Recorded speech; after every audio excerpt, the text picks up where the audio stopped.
اب ایک کردار تو یہ ہے جو سامنے آ گیا، دوسرا کردار کیا ہے؟ لقد کان لکم فی رسول اللہ اسوۃ حسنہ۔ دوسرے کردار کا جو دوسری تصویر ہے، اس کا جو خورشید ہے، سورج ہے، وہ محمد رسول اللہ کا کردار ہے۔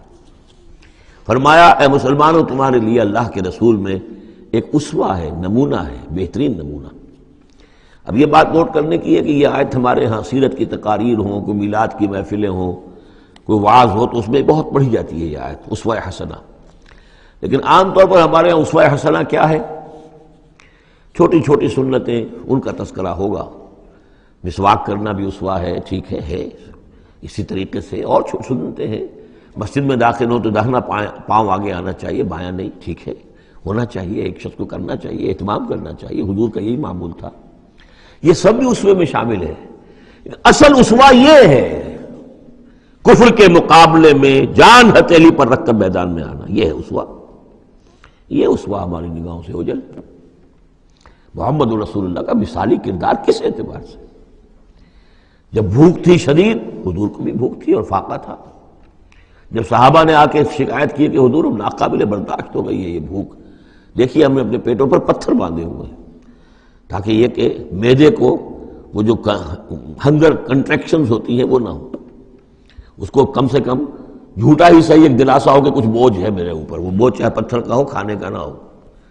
یہ سب پتھر باندھے ہوئے، کمر دوہری نہ ہو جائے ہماری۔ حضور نے اپنا کرتا اٹھا کے دکھایا، وہاں 2 پتھر بندھے ہوئے، اور اسی حال میں جب صحابہ کدالیں چلا رہے ہیں، کھود رہے ہیں، تو حضور جو ہے اپنے کندھے پر بڑے بڑے پتھر اٹھا کر لے جا کر اور باہر پھینک رہے ہیں۔ اسی میں آپ شریک ہیں پوری طریقے سے۔ یہ ہے اسوہ۔ ایسا نہیں تھا کہ بس حضور تو کہیں ایک جگہ بیٹھے ہوں اور خیمہ لگا ہو اور مور چھل چلے جا رہے ہوں، سمجھے آپ، اور سب ٹھنڈی چھاؤں آپ کو فراہم کی گئی ہو اور باقی سب لوگ جو اس کام میں لگے ہوئے ہیں۔ یہ اسوہ ہے محمد کا صلی اللہ علیہ وسلم۔ لقد کان لکم فی رسول اللہ اسوۃ حسنہ۔ اسی کو میں کہا کرتا ہوں جدید اصطلاح میں، ایک ہے میکرو اکنامکس اور ایک ہے مائکرو اکنامکس۔ تو مائکرو سنت کو تو لوگ جانتے ہیں، یہ سنت ہے، یہ سنت ہے، اس میں سے بعض کے بارے میں بڑے جھگڑے بھی ہیں، رفع یدین سنت ہے یا نہیں ہے، لیکن میں اس مسئلے پر نہیں جا رہا ہوں۔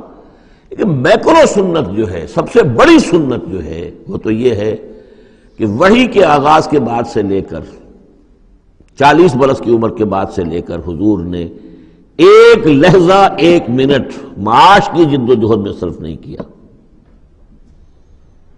پوری زندگی، پورا وقت، پوری توانائی، پوری قوت دعوت دین، اقامت دین، دین کی دعوت، دین کی اقامت، اسی میں لگائی۔ کوئی جائیداد نہیں بنائی، کوئی کاروبار، حالانکہ اس سے پہلے آپ بہت کامیاب تاجر تھے، کاروبار کرتے تھے، لیکن جب یہ فرض منصبی آ گیا، یا ایھا المدثر قم فانذر وربک فکبر، اب یہی کام ہے، تو کچھ تو اس کی بھی پیروی کرنے کی کوشش کی جائے، اس درجے میں نہ صحیح، وہ عکس تو ہو۔ میکرو سنت جو ہے کسی درجے میں تو اپنی زندگی کے اندر اس کا عکس پیدا کیا جائے۔ ہاں اس کے ساتھ پھر چھوٹی چھوٹی سنتیں بھی ہو جاؤں تو کیا کہنے ہیں، پھر نور علی نور ہے۔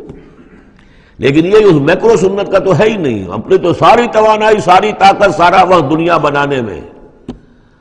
تو لقد کان لکم فی رسول اللہ اسوۃ حسنۃ لمن کان یرجو اللہ والیوم الآخر۔ بڑی اہم آیت ہے یہ۔